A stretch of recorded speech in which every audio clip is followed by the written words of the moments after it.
Sa NCRAA pa rin, nagsimula sa isang panalo ang three-peat bid ng Immaculada Concepcion College Blue Hawks sa 31st season men's senior basketball tournament.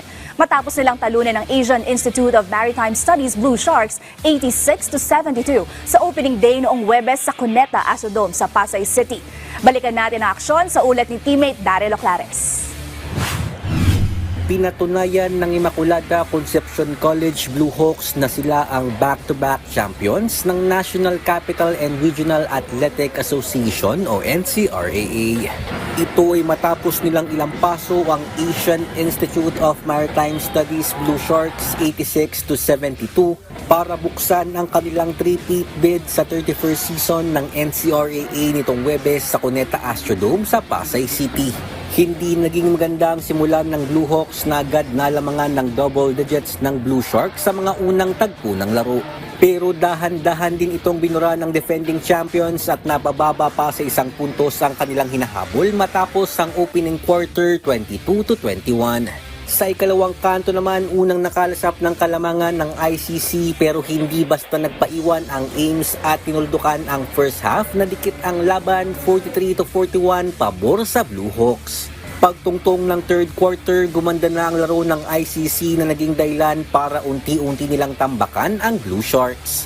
Napanatili ng Blue Hawks ang momentum sa crunch time para tuluyang dominahin ang Blue Sharks at maibulsa ang kanilang unang panalo sa torneo. Namuno para sa Immaculada Concepcion si Felix Corpus na gumawa ng 12 points at 4 rebounds samantalang 5 manlalaro naman ng Blue Sharks ang nakapag-ambag ng tig-10 puntos. Sa una po, first half, gigil po lahat kasi gusto pong bumawi talaga kasi last season tinalo po rin kami ng Ames. Tsaka sinabi lang po ni Coach Ogie na sundin lang po namin yung game plan kasi tutuloy-tuloy na yan. Yun na po, pagpasok po ng first, ang second half, nakuha po namin momentum hanggang nakuha po namin panalo. Dahil din sa panalo na ito, kumpiyansa rin si Corpus na kakayanin ng kanilang kupunan na masungkit ang ikatlong sunod na kampyonato. Sa tingin ko po, yes po kasi parang pangkuha po ng kumpiyansa po sa bawat isa po sa amin . Tsaka sana magtuloy-tuloy po rin yung mga games na ganito na okay, maganda, pinapakita ng bawat isa po. Samantala, sa unang laro naman ng Seniors Division, dinomina ng De La Salle University Dasmariñas Patriots ang University of Luzon Golden Tigers 84-68.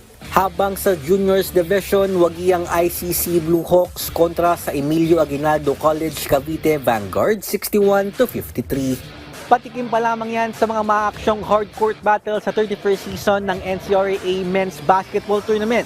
Kung gusto ninyong mapanood ang mga laro, tumutok lamang dito sa PTV Sports Network tuwing Lunes, Miyerkules at Biyernes. Ganap na sa hanggang alas 10 ng gabi.